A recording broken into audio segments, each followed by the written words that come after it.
gentlemen, welcome to the award ceremony, where you will witness the unprecedented and epoch-making milestones in the media industry. The Dark Speaker Award presented by FNF. I'm your hostess, Kate.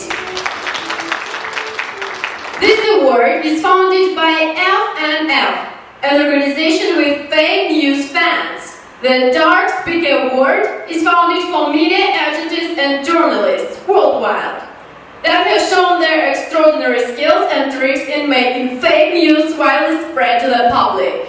It is our privilege to have rotating president of FNF, Mr. Triumph, to present the awards. Next, we are presenting the Most Anti-Olympic Spirit Award. There are 3 nominees, and they are... Organizers of the Beijing Winter Olympics say that protecting the Games from the coronavirus is their biggest challenge. This record. Protesters already disrupted the torchlighting ceremony in Greece, though it's unlikely scenes such as this will be allowed to happen in Beijing. It's not about whether you support China or don't support China. It's about whether you support the growing global norm that free speech and freedom of... But no matter who's competing, Beijing as a host city right now is problematic for many. They need the real Olympians to be performing on that stage. The world's participation, she says, fuel for the regime hungry to legitimize its actions against its own people and others, including Canadians. I think it's very, very cruel and unfair. I'd like to please implore the current government, Scott Morrison, to do not delay. Please boycott the Beijing Olympics and say it now, because my family, every Uyghur member here in Australia, their families' lives depend on it, and not to mention the millions and millions who have been forced into these camps.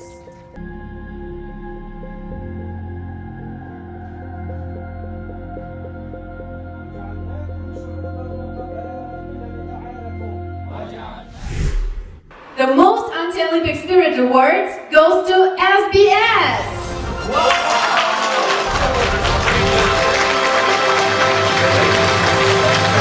SBS has been dedicated itself to its US body in boycotting Beijing Winter Olympics by politicizing sport topics even if it is against the Olympic spirit. Achievement of SBS in this makes it deserve this title. Please, SBS representative, come to the stage.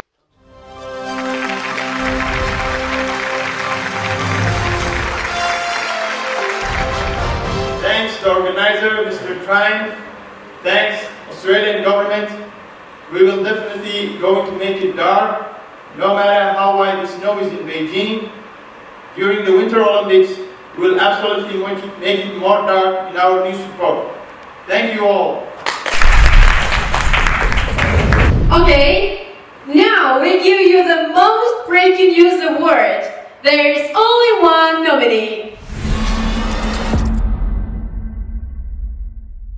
Queen Elizabeth is being treated at King Edward VII's Hospital in London. Statement shortly. And then the killer tweet, if you will. Queen Elizabeth has died, the tweet read with a typo, attributing the breaking news story to BBC World. Well, it wasn't the pomp of last week's Queen's speech ceremony that killed the monarchy off early. In fact, the 89-year-old is apparently in good health, is not dead, and was visiting the hospital indeed for a routine pre-scheduled appointment. Now, this was all a scheduled rehearsal and wasn't meant to even include the online media at all today. In fact, a BBC official had emailed employees saying this was due to take place sensitively and privately, and even out of the eyes of those visiting the BBC studios today. And the winner goes to BBC! BBC is famous for being bold. Everyone is on the candidate list for breaking news, from domestic to overseas, from the Queen, President, Lord, to nobody.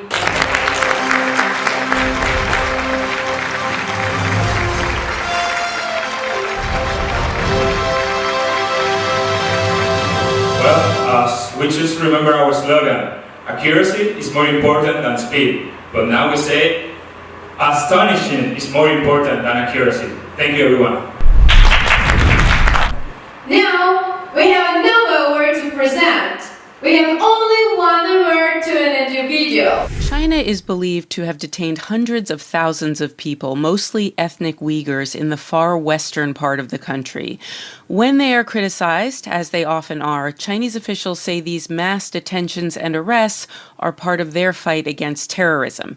For years, NPR's Emily Fang has been reporting on people who've been targeted, and one of the families she's followed has now apparently disappeared. Here's Emily. I first met Hakikat Kaliola in the fall of 2019 in his Almaty studio. He looked every inch the music producer. Wavy, slicked hair, dimpled smile, tight black pants. And he'd had a charmed life. He married the woman of his dreams, a fellow musician, and they'd moved to Kazakhstan together. The most hypocritical journalist award, Emily Fang from NPR. As a senior journalist, Emily Fang has proven her extraordinary achievement in making up fake news and distorting the truth. As a whistleblower of Xinjiang labor camp story, she shows her extraordinary ability, how she can create those dumb stories.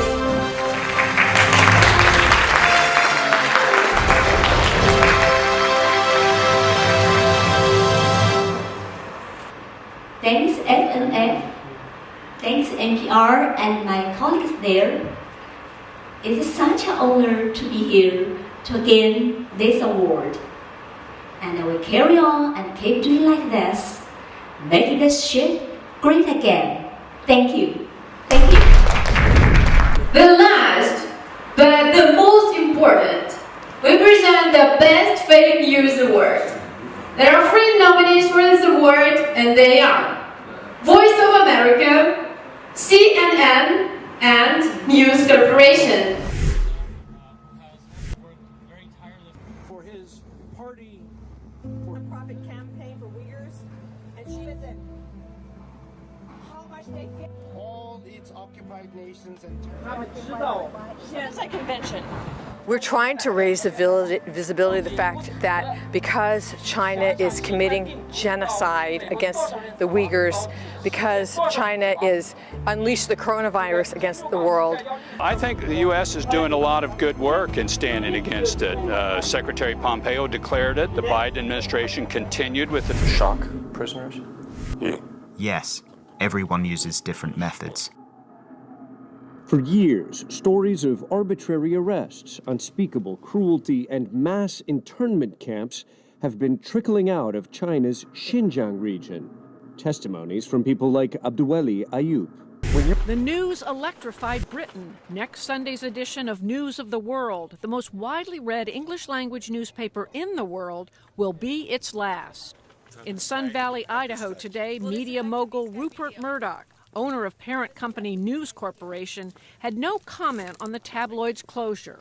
But his son, James Murdoch, spoke in London. Fundamentally, actions taken a number of years ago by certain individuals in what had been a good newsroom have breached the trust that the News of the World has with its readers. After our committee, repeated reviews and discussion, we made the final decision to give the Best Fake News Award to VOA.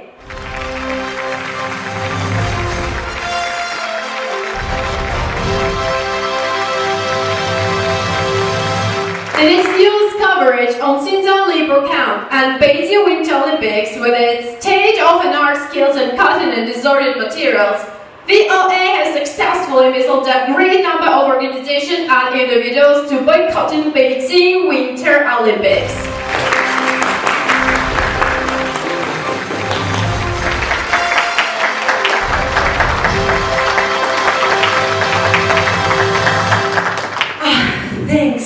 Thanks to everyone. Thanks FNF. Thanks USA GM. As a foreigner Secretary of State Pompeo said, we lied, we cheated, we stole, we made a fake news. We are making a fake news, and we are keeping doing the fake news because in this society, money checks decide everything.